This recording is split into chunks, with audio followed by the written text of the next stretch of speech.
O que pasou en C, falamos dunha auténtica milagre. Mirade se non o caso porque a atención podía acabar, sen dúbida, de outro xeito.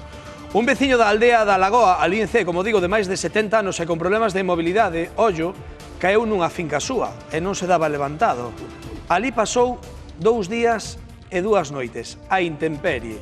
E mirade o caso, porque levaba consigo o seu teléfono móvil, pero xusto nesa zona, na Lagoa en C, non teñen nin chisca de cobertura, así que non podía chamar absolutamente a ninguén para que lle botaran unha man. 2 noites a intemperie ali tirado, Menos mal que un veciño del sí que se decatou, Zamora, viu a carón del, vía que non recolleu o pan e xa se puxo a buscalo, Bueno, e cando a Zamora atopou a este home, atopou uno deitado de costas e cos ollos pechados, co que pensaba que estaba morto. Afortunadamente non era así, puido reaccionar este home que estaba desaparecido, abriu os ollos e ata recoñeceu a Zamora, o seu propio veciño. Entón, neses momentos, Zamora o que quería era chamar a emerxencias para que alguén viñera a rescatar a este home, para que chegaran os sanitarios. Cal foi o problema? Pois que aí, como ben dices, Piño, non había cobertura do móvil. Zamora tivo que achegarse ata a aldea do lado para poder chamar por teléfono. Estamos falando dunha auténtica problemática. Agora o veciño desaparecido ainda segue hospitalizado.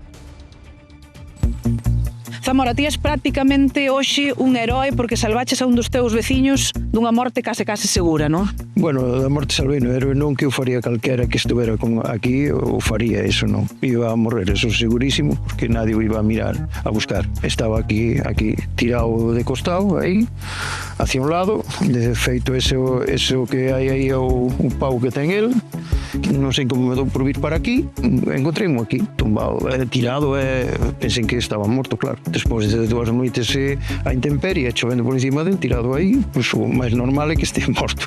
E fui cao chamei a ambulancia. El en que situación se encontraba? El dísme que te reconoceu, pero tiña hipotermia, non? Sí, hipotermia tiña, despois no hospital me dixeron tamén. O triste desto é que tiña un teléfono móvil. E non había cobertura. Este é o triste de todo.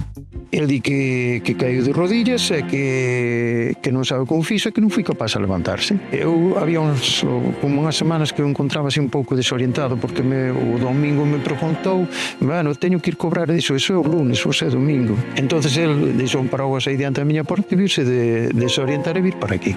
Pero para outro día resulta que tiña o pan na porta, tiña o paraguas no mesmo sitio onde eu deixara, entonces me puse en contacto coa prima para dicirlle que mirar. Mirou dentro, non estaba. E, bueno, tuve que marchar con un amigo, tal. Se, bueno, polo día sí, podía haber marchado, pero despois cheguei á noite e vin que non estaba. Aí foi cando empecé eu a mirar un pouco por el. Eu pasei cerca del, pero non o vía.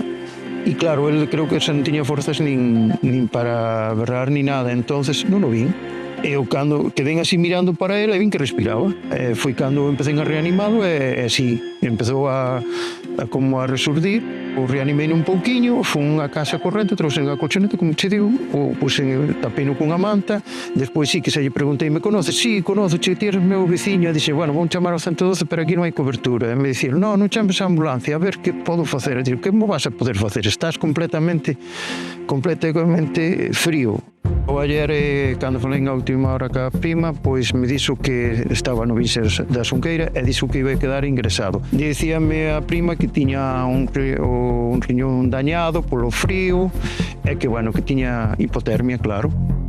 O rural ten moitas deficiencias. É de pena que unha persona quede morta pois nunha leira e que teña un teléfono móvil. Tides vos abandonados? Pois sí, pero é que abandonado creo que está todo o rural galego. Hoxe temos cobertura, xa. Tuvo que quedar unha persona tirada aquí 2 días para que se dignara alguén en dicir vamos a dar cobertura a isto.